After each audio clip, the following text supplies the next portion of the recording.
but I haven't seen any good videos of it. This is just a regular Canadian passport.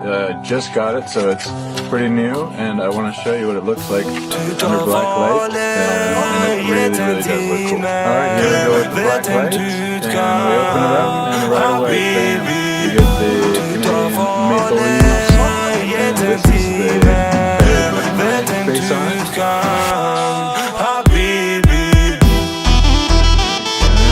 This is a visa that I have the rest already, but the rest of the passport is completely empty.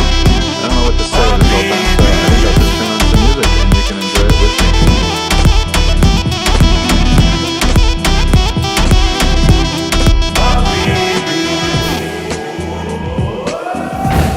Tout en